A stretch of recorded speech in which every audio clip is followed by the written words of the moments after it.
What up? It's your boy D House back again with another video. Today, I'm going to talk about mental illness, homeless and mental illness.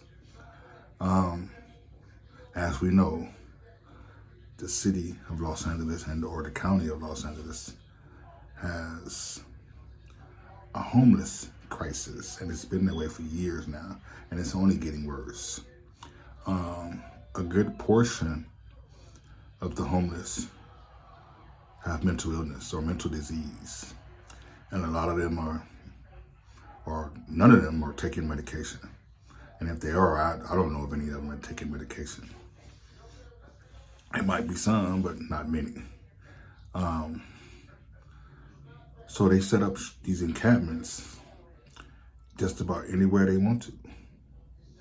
And when people try to disrupt that, they lash out. And as you know, looking at the news, a lot of homeless people are actually committing crimes of violence, stabbing people, and in some cases killing people. So, of course, there's no choice but to arrest them and charge them. Now, the court process, I don't know what lands from that when they find out that a person has a mental illness or disease or defect, how they handle that. I'm sure in some cases, they get a sentence in prison or jail. Probably the extreme cases, I'm pretty sure they probably put them somewhere. But like I said, I'm not aware of what goes on in the court system pertaining to the people that get arrested with a mental disease that may kill somebody, or I'm not sure how they handle that. But in a lot of cases, a lot of these people get arrested. And some are looking for 3 hots and a cot, as they call it. And in some aspects, they get that. Now, how long are some of these people serve time? Because some of the crime they're just snatching food out of people's faces. Some of the homeless or mentally ill might not be killing too much violent crime. They're just snatching people's purses or beating somebody up or snatching somebody's food off the table at a restaurant.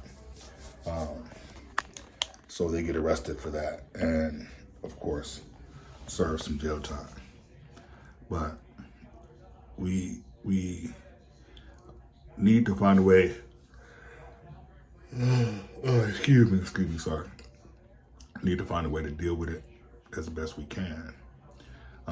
Because I do security at a shopping center and I see it on a day-to-day basis. I deal with it every day. And it's tough. It's the toughest thing in the world. We have to deal with the mentally ill that don't want to cooperate a lot of times. They feel like, I think a lot of them feel like they own something. They can lay and sleep anywhere they want to. And then, of course, there's the drug problem on the streets as well with the homeless. So that makes things worse. And it enhances a lot of people's situation. You know, when they're looking for drugs, looking for money to buy drugs, they'll do just about anything, to get the drug instead of seeking help. There used to be a time where I guess you could scoop up the mentally ill and put them in a place and, put them on medication and force them to take it. If they don't want to take it, then you leave them there. But now, a lot of these people on the streets, and then a lot of them die on the streets. You don't hear about those numbers. Every day, I'm pretty sure they find a couple homeless people dead from drug overdoses or just die, period, from a disease and all kind of things. A lot of them get killed by the drug dealers because they're not paying their debt or whatever situation may be. So we have to, find a way to deal with this and take care of it and fix it, make it better for all of us. Now, I speak a lot of things. I try to say things that I'm saying things that may or may not ever happen. It's easier said than done, how are we going to do it? Because we're not all working together. A lot of politicians say it got good game just to get votes, just to say whatever, so this whole situation is crazy. The city we live in is under crisis with this situation, and something needs to be done. And a lot of people give up because it's not enough people to handle it. There's too much going on. The homeless people are violent. So a lot of these workers and police officers, they just give up, throw their hands up, like saying, what are we supposed to do? And I get it.